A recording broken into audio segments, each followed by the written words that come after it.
ডাক্তারের কাছে এসে শক্তি বাড়ানোর ওষুধ চায়। তাদের ধারণা একটা ওষুধ খেলে তার বিশেষ শক্তি চলে আসবে। ওরে ভাই, জাতীয় গ্রিডে যদি শক্তি না থাকে তাহলে তোমার বিশেষ জায়গায় শক্তি কেমনে যাবে? জাতীয় গ্রিডে শক্তি সঞ্চয় করেন, তাইলে আপনার সব জায়গায় শক্তি থাকবে। কোথাও শক্তি নাই, উনি একটা বিশেষ শক্তি নাকি ওষুধ দিয়ে পাইব। মানে ওনার শুনছে কাকা মাকা হুয়ানোপ্রো মাসা এটা দিয়ে। আরে ভাই, এটা তো খাইতে হবে, কিন্তু এর সাথে আরো অনেক কিছু করতে হবে। এই যে অনেকে ওই মাকার অ্যাড দেয়, আরে ভাই ওগুলো নকল মাকা, ওর আমাদের মাকা না। আমাদের মাকা কাকা একসঙ্গে, এটা হলো ব্ল্যাক মাকা, এর সঙ্গে ultimate organic life, USD organic certification, এই যে সিলগুলো আছে, আর এটার সঙ্গে আছে এই যে হুয়ানোপ্রো মাচা।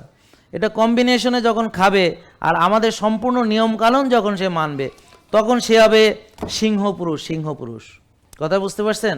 তো এর জন্য জিমে যেতে হবে, আর্লি ঘুমাতে হবে, ভোরে উঠতে হবে, ভিটামিন ডি 90-100 লাগবে, তার মানে এনার্জির চর্চা লাগবে। তাহলে ইঞ্জিন ভালো করার জন্য কি করতে হবে? ইঞ্জিনের মধ্যে জং পড়ে গেছে, সেটা পরিষ্কার করতে হবে ব্যায়ামের মাধ্যমে। টেনশন কমাতে হবে, শ্বাসের ব্যায়াম করবেন, খালি পায়ে ঘাসে আসবেন, মানসিক প্রশান্তি চর্চা করবেন, ভালো ঘুমাবেন, 8 ঘন্টা ঘুমাবেন, রোদে যাবেন, এনজয় করবেন, নিজেকে সময় দিবেন, নিজের যত্ন নেবেন।